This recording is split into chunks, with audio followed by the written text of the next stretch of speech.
guys, welcome back to Monkey Business Productions. This is Jacob Smith. I'm Anthony. And we just got out of watching Novocaine, the 2025 movie. And first off, we're going to try something different. We're going to actually start talking about like the directors, writers, and then actors going forward. And then we're going to get into more of the story beats and then spoiler section, which we'll label it for. So the directing was done by two directors, actually.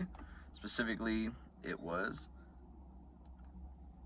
Dan Burke and Robert Olson. They both directed this film, and the writer was Lars Jacobson.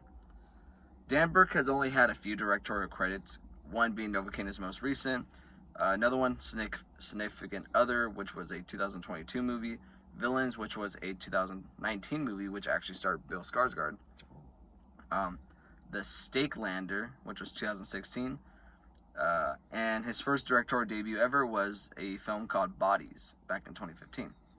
So, more or less a kind of bigger budgeted film, I would say, as his first time. And in terms of Lars Jacobson, in terms of writing credits, he actually has been a producer. He's been a producer for Novocaine, a bunch of different series such as Fight Night, Wheel Woman, seemed like a lot of different type of older series. Day of the Dead Bloodlines, he was a writer on that. And then a film called Baby Blues, which is a 2008, I believe, video? Might have been a music video or something like that. It's not giving me any specific details. Okay. So this is more or less seeming like their first, like, bigger, almost, I would guess you would say almost blockbuster popcorn Hollywood film. Yeah, I'd say so. Yeah, and I think they did a pretty good job for the first time in terms of like something that's bigger and like probably more audience appealing, because there was a lot of really cool stuff done in this film in terms of like the blocking of how everything was acted out, and even just like the style and the visuals of the film I think were pretty solid. Oh yeah, the prosthetics in the film, honestly, some of the I think it was on par with, I don't know if I want to say the substance, but it was pretty high up there. Like a lot, if you've seen any of the trailers, the prosthetics in the movie are really well done by whoever the makeup artist was. The makeup team did a fantastic job on it. In terms of genre, I'd definitely say it's more of like an action romantic movie, in my opinion. I'm not sure if you would...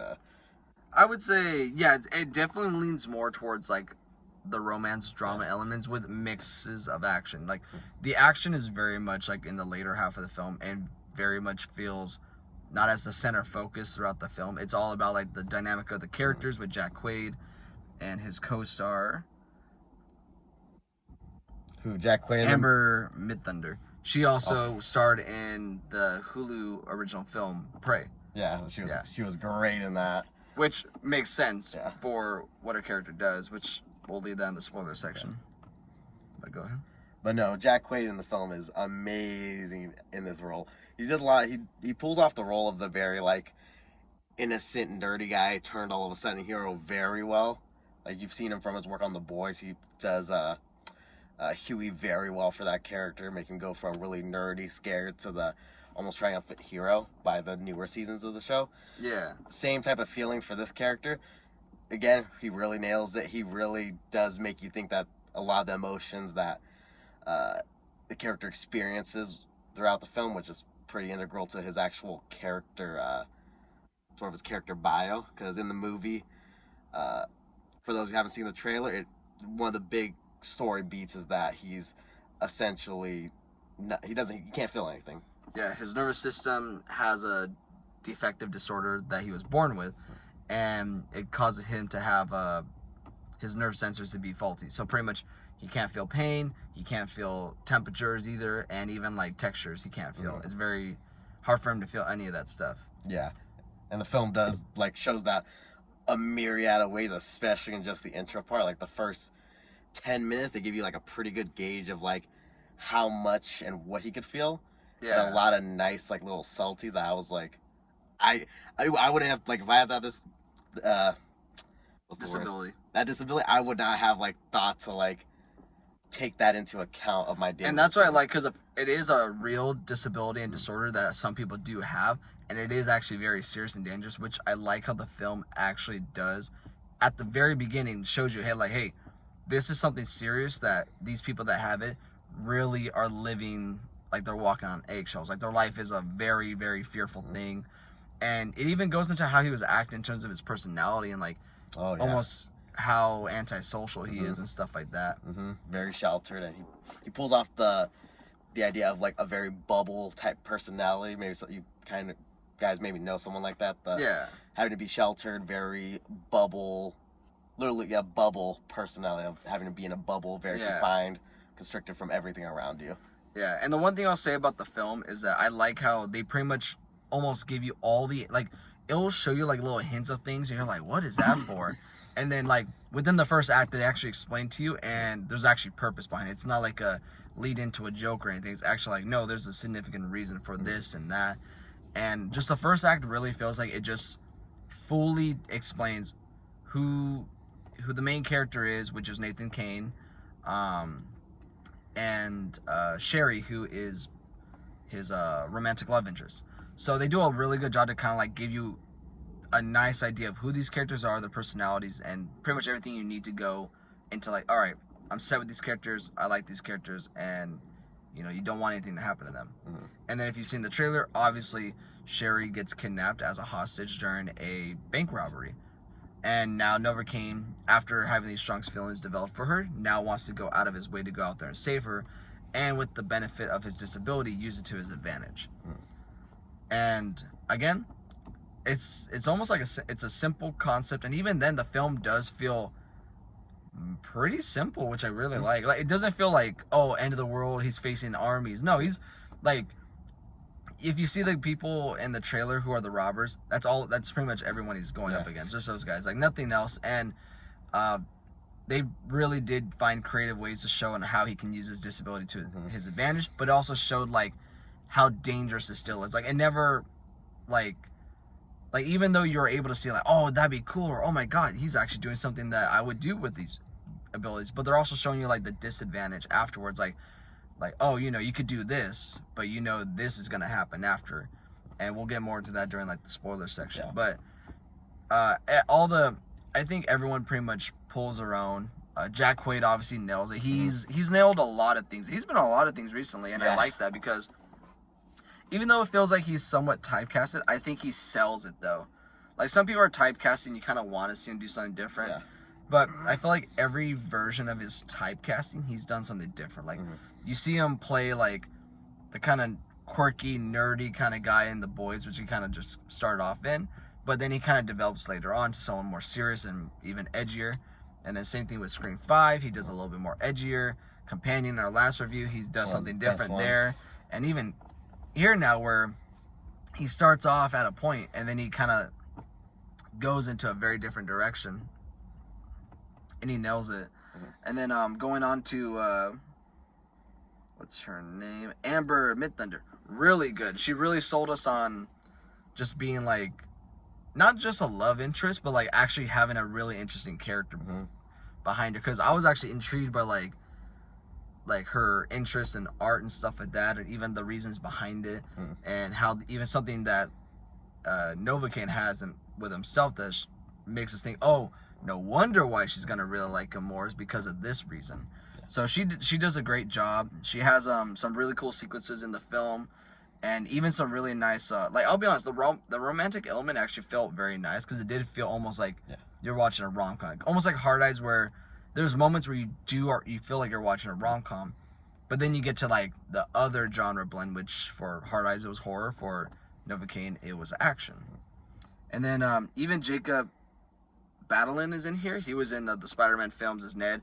He's also in Reginald, that vampire series, which I have not seen. But even in here, he actually does a pretty good job. I feel like everyone outside of like the main two were kind of like, had very little screen time and screen presence, but they were at least met. Like, their character purposes were met. There's a couple of actors in here that they don't reveal in the trailer, so we won't bring them up right now. But the one, so we won't bring them up now, but we'll just bring them up in the spoilers for like little honorable mentions. But yeah, so overall though, I really liked what I had to see in this film. So throughout the action sequences and everything like that. How about you? No, I agree with most of the stuff you said too. I really want to emphasize though how good they like really played on to the road, because I went to the movie sort of very under. I would say my expectations low. I was expecting something almost like Love Hurts, which I was a little disappointed by, and I was sort of expecting that same level for this movie, especially because from the trailers I saw, they really sell mainly the romance part, but also the action. Yeah. But I'll say, when I thought I was gonna get, I went in very much thinking I was gonna get really heavy leaned on the action, but I was really impressed that I got more so of the drama and romance side, because during the first sort of initial, yes, you say the cute meet with them, they almost make you feel like you're almost going on the date with Nate as he goes about on his like first ever date with Sherry. Yeah. And just the way they actually use that date to flesh out more of Sherry's character was like super well done, and it makes you feel like you're getting to know her along with Nate very well, more so than a lot of other romance movies will even do. Yeah. And it makes her feel like a true real character with actual romantic interest that you could see. Oh, I see why they're together. I see why he leans so heavy on her. Yeah, especially someone who's so sheltered and like antisocial. It's him why he's leaning towards someone like that. Because even then, like, you're watching and you're like, oh my god, she's awesome, she's great, I love her. Yeah. And then you're like, oh, that's why he likes it. Yeah. And then I will say some of the side characters do feel a little like Jay said, even though they are not as heavily present in the script, they all still do a fantastic job. The character for Nate's friend, Roscoe, very, very great actor. Loved him in all the Spider-Man movies. I feel like here he does almost play a little bit similar to the Ned character. I feel like they even do like a little bit of the joke of like the guy in the chair. Yeah, kind of thing. Yeah, but in here he does still feel different from. It separates like him very enough. nicely. Yeah, it's different enough to where you're like, I don't see Ned, I see Roscoe. Yeah. Which I did like, and I'm glad he didn't get a very, I guess you could say, very almost passive type role that he had. It felt like he showed up for work. Yeah. You know? It didn't feel like he was like, oh, I'm getting a paycheck for exactly. this. No, he came here to work. Yeah, it didn't feel phoned in. It felt like he was like, let me actually understand who this character was. Yeah. And you could see how him and Nate really bond to become those friends, even though they don't show. I feel like it's their insecurities. Like, it's very like undertoned and like subtextually, to where it's not like this whole monologue that Jacob's character has to do, where it's like, oh yeah, blah blah blah, this and this and that. Yeah. It's like, no, it's like you can just tell just like through his eyes and how he looked at like Nate and stuff like that, where you're like, oh, I get why he said all that stuff. Yeah, you can see why they're friends and why they're such good friends. Yeah.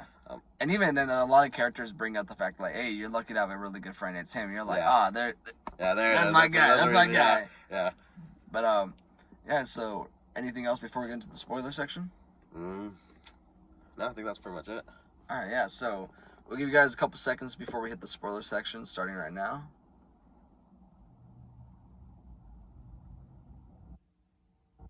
All right.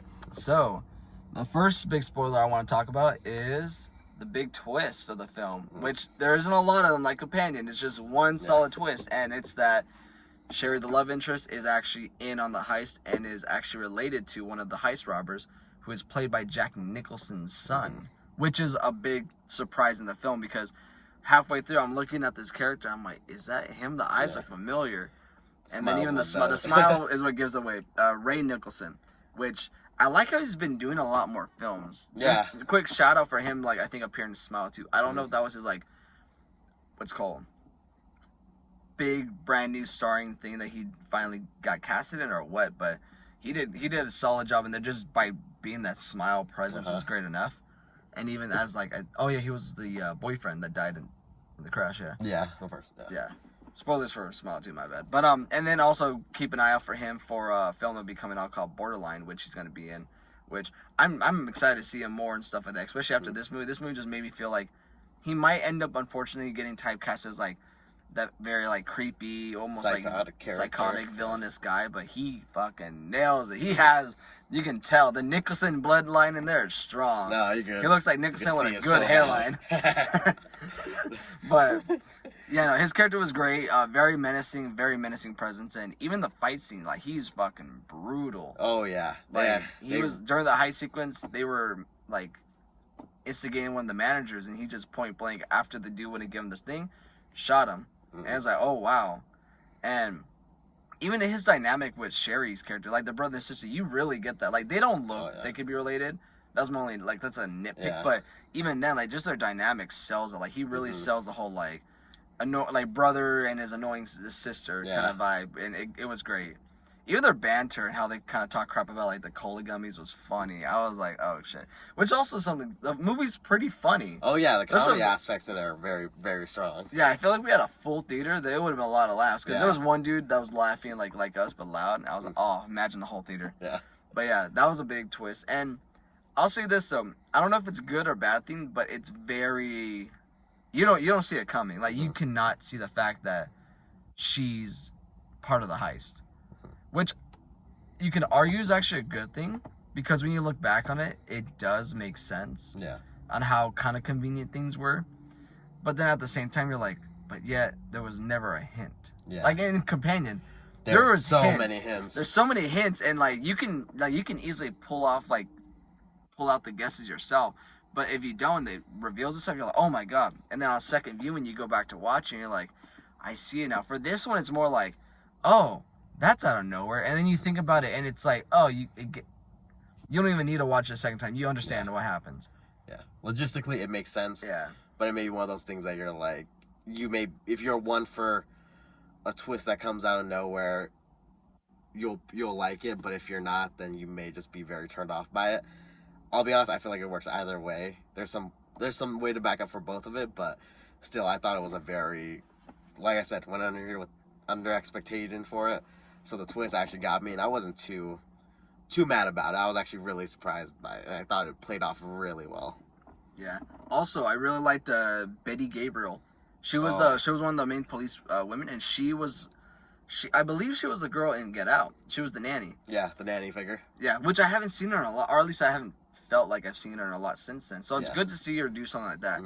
And there was actually like a conversation between her and Jack Quaid's character, and honestly, that whole dialogue, I was like, oh, it's usually that whole police like, they need to be on the call for like 30 seconds to get the tracking, and they are. But what Nate says to her character and like how he's able to get her to like kind of see where he's coming from, why he's doing all this stuff for Sherry, even made me think like, damn, if I was a cop, I'd be like, okay, shit, I'm on this side, guys. No, honestly, and I fucking love how you can actually sense that shift in her throughout the conversation, because it literally is like the first like 30 seconds of them literally talking, her finding out like, oh, let's call him and see if he picks up.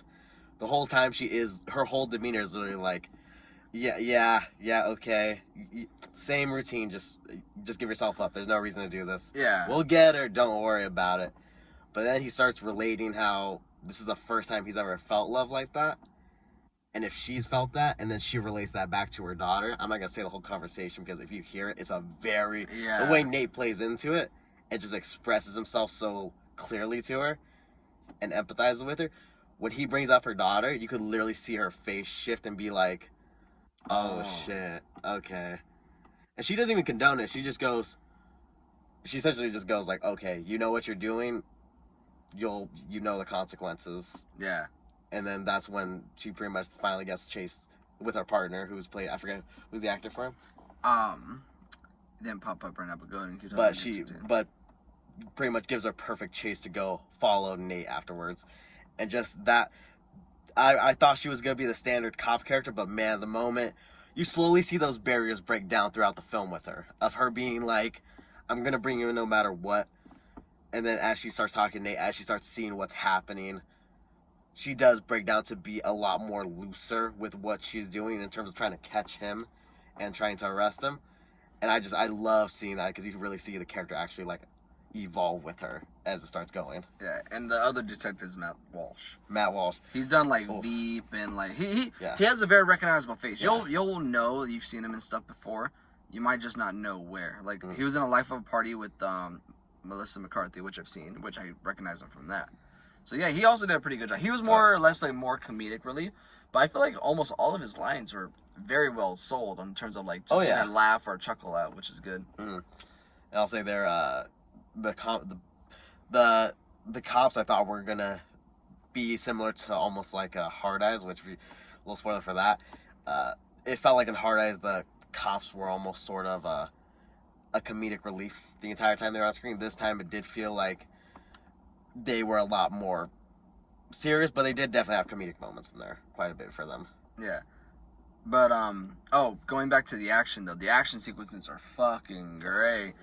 You've seen the one in the trailer where he is like bashing his hands into broken glass and uses it as Wolverine. Like, it is so gnarly and cool how he actually does that, and like how his brain works, and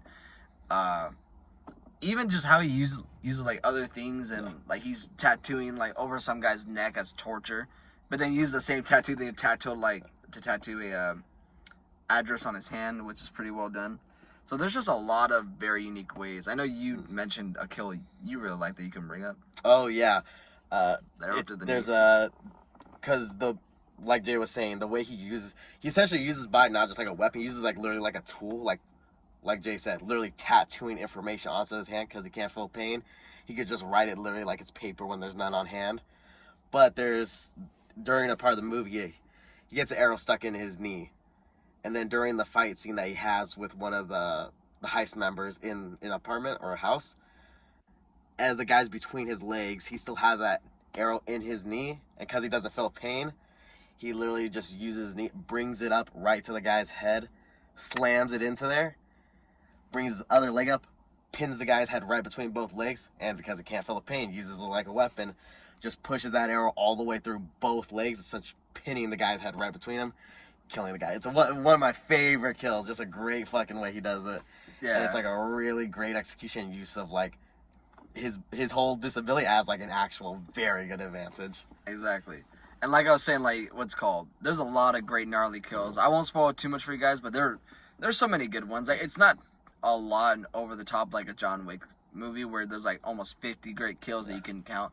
This one has a solid couple one, and I think they utilize them phenomenal. Also, the gore effects, again, going back to so good. Like the burnt hand to a crisp thing, broken bones, glass in the arm, like peeling off fingernails. Just all that stuff was done so well. I don't even think there was any CG in there, or at least none that I've noticed. I think everything was pretty much practical for the most part. The only one that I noticed was literally just like maybe some blood sprays, and then a knife getting thrown towards him. But that's like, it's easily forgivable, and like it looked good still. Yeah, like, it didn't look low budget. It was like you could. All their CG budget would have gone into those just to make sure like those are good. Yeah. All the rest of it went to makeup. Yeah, which shows very well. Yeah. Also, I also like how grounded and realistic it was. Like, there was consequences for a lot of people that you would think like, okay, but like he didn't kill some people, so what's gonna happen with that? And you actually get to see like the outcome of that, and even the outcome of like Sherry's character, and since she's related and was part of the heist, what happens with her character, but yet still having that nice little heartfelt, warm like ending sequence. And it also a lot of pretty good callbacks with like cherry pie, or I won't spoil the other one, but it involves the police chief that really hit me in the heart. I was like, oh, that's so sweet. Yeah. So it's a really solid movie. I guess we can get into negatives before we give our final thoughts and review. Yeah. The only other thing I'll say about the story was, or another like little praise to it was, again, just like Jay said, how grounded it was, but also how they kind of evened it out with the disability to actually give him the advantage. It felt a lot of the fight scenes, I'll say this, he's not like a trained killer or nothing. Nope. He just uses the feeling of not being able to feel pain just so well that it evens out the fights. And I'll say it's not anything that you see a fight happen and you're like, he's a normal dude, how could that happen? It's like, it makes sense because he uses his like disability so creatively. But also the other thing that I wanted to give praise to was some of the set design choices, especially in the beginning half of the film. Just to emphasize how like the extent of him not feeling goes. Like, you see these little things like a non-slip mat on his shower just so that way in case he so that way he doesn't fall and like hurt himself and have to go to the doctor. Tennis for balls that on injury. like the corners of things, or even on like specific like door handles, knobs, and stuff Yeah. like that. Or little like gum on the ends of pencil sticking upwards so that way he doesn't stab himself.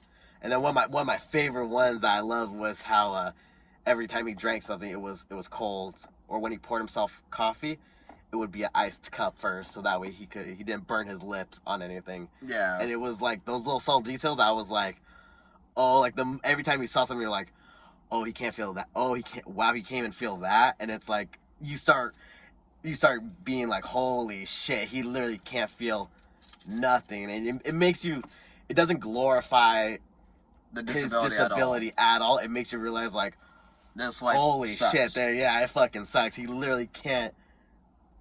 Like I said, the bubble. His whole life is literally a fucking bubble because of that. Exactly. Even just going as far to like, you know, turning his food into like liquid form, and he has to drink because if he were to chew anything, he risks the fact that he could bite off his tongue. Mm-hmm. And they even bring that up and they utilize that. And it's even just the food he was blending it with. A lot of it is naturally soft food, which I like because that's realistic. Not like some movies where you're like, oh, I want to eat like a steak, someone blend it up. It's like, no. That's not gonna work. Exactly. So I like how it was realistic with that. But yeah, no, there's a lot of very good use. And again, I like how they shined a lot of light on the disability itself and actually treated it how it is in real life. A very dangerous, serious disability that some people unfortunately have. Yeah. So I guess if that's it. I guess we go and select some of the negatives then. Yeah, mine are pretty quick. They're nitpicky, really. Like, honestly, I don't really have any issues with the film. I guess I would say there was a couple conveniences. Like, there was a part where, like, the cops pretty much have Nate pinned and his buddies there at the house. And his buddy literally runs out of the house wearing his outfit, and the cops chase after him. Which literally is just, like, around the corner. And maybe not even, like, maybe a 5-minute total drive at most in-world. And pretty much then we cut back to Nate and he's already at the location. We don't know the layout of the location. We're assuming it's across town because the cops also get there like way later after them. They all have like cars and you don't even see him like get there on a car or an Uber or taxi or whatever. So it's like you're assuming he walked there. And if that's the case, like, was he running? How fast did he walk? How did he get there? Also, he's limping with his leg. Like, there's a lot. It felt very convenient for the situation, which is, again, it's nitpick. I kind of forgave it because of just how well done everything else was and how fun it was. So, besides that, again, the characters were kind of like just underutilized, or not underutilized. They just had very little screen time to where I almost forgot some characters' existences. But again, that's not the script's fault. It's just I was so in tone to know, or with Nate in the action scenes, to where I was like, oh yeah, I forgot. There's 2 cops also looking for him. Oh yeah, his buddy's there too. Yeah. So again, it's just that simple stuff. And even the pacing of the film is pretty well done. I'd say it could trim like a good 10 minutes off, especially in the later half. The later half felt very much like, oh, okay, you think it's over. Oh no, there's another, sequence and stuff. And that's more or less just my little nitpick. Yeah, I had a similar nitpick to feels like some forgetting of some of the characters. Like I said, not because of how underutilized they are, but it's just like they very much are just there for a purpose, just serve it, very much just story wise, and then they're gone for a while until they need to be brought back up again. Yeah. Which I didn't mind too much because, like Jay said, very simple script, very nicely told though. One nitpick that I did have was during the first fight scene where they have in that kitchen. When they're fighting in this alleyway, big alleyway. We see both ends leading to the streets. They're fighting. They get to the point where Nate has the gun drawn on the guy. The guy disarms him, throws the gun away, and you see it just get tossed off into the direction of the alleyway. But then all of a sudden you see the guy run, and it looks like he runs for like a second in the alleyway. Like he runs a decent distance. And then you see him all of a sudden going into this kitchen with you don't even see, you get fully out of the kitchen during the fight. You don't really see any way that it leads to the alley. And then as he enters it, you see the gun on the ground pretty far into the kitchen. And it's weird. It's kind of jarring. It was jarring for me seeing that they're in this long alleyway. You don't see any doors leading to a kitchen. And then as soon as he tries to run away, you see him all of a sudden in a kitchen, which you could assume is just a back door to the alley for the kitchen. But the way it's laid out and the way how far the gun goes from the doorway into the kitchen is like pretty stretched. And it was so jarring that I was like, oh, he just ran to the kitchen to get away from Novocaine. That's fine. But then you see the gun in there. I'm like, wait, you're telling me he flipped that gun? Like, I don't know how far, like 30 feet, and he walked like 30 feet down the alleyway, and then like another like 10 to the kitchen. Like, it was a lot of like weird. It was a weird setup for the alley and for the cinematography for it. That was like, it was very jarring. I kind of forgave. I was like, it's still weird. It threw me off. Well, like in a technicality sense, yeah, it had like a weird layout of the scene. Yeah. Like on rewatch, I'm gonna really study that part now and see, because I feel like. Yeah, I'm trying to remember exactly how the gun flew and how it landed and stuff like that. But even then, yeah, a technicality issue. Yeah. And then, just like Jay brought it up, but like just that, the whole space of everything happening within location-wise, just because like from location to location, traveling between them distances, it was playing loose with it, which I didn't mind, but it was a little weird seeing like cops getting there 30 minutes after he gets there and what seems like 5 just walking, and you would figure they would have been able to catch up with him a lot sooner, having had cars for it all. Those were my main nitpicks for it. And then I don't think if there was anything really else that like stuck out to me that badly. Yeah, honestly, all my stuff was pretty much said. Again, it's very like my stuff's just very nitpicky because again, it's similar to Companion. It's a very simplistic, pretty well written script where it's only just conveniences that you can argue are the issues, and then like if you're looking at it from like a filmmaker perspective, there might be some technicality stuff that you're running into. But yeah, overall, I thought it was really good. You have a rating for it? Yeah, I'm gonna give it. What's it called? When we were doing bananas, was it like out of 10 bananas or was it out of 5? I think it was out of 5. I mean, if you want to do 10. No. I'll just stick to 5. Yeah, I'll stick to 5. Make it simple. 5, yeah. So yeah, I'm gonna give it a 4.5 banana. Pretty solid film. Really great action. Very well done. Practical effects were off the charts, and pretty solid, funny, and also pretty good romance film, which always wins me over because I like romance films, but I like them with a twist. And again, like Companion and Hard Eyes so far, I'm just loving my weird romance films this year. I love it. They're fucking solid. Yeah, how about you? Yeah, for me, I'd give it a 4. 4 bananas out of 5. Solid story, great set design, lovely use of the main character and his actual sort of character description for his disability. Great fight scenes, great makeup, love the makeup, nice stunts, nice action, and a very, very solid acting from the 2 leads. Very great. But yeah, so that's our review for Novocaine. Hopefully you guys can watch it, you guys enjoy it. Tell us what you guys think of, or your own reviews in the comments. And don't forget to like and subscribe. Also check out Rem, that officially came out as well. Oh yeah. Novocaine and Rem came out on the same day, man. Let's see what Rem gets on our review. Oh, we should. Oh, that could be a video. Let us know in the comments. All right, for sure. Well, you guys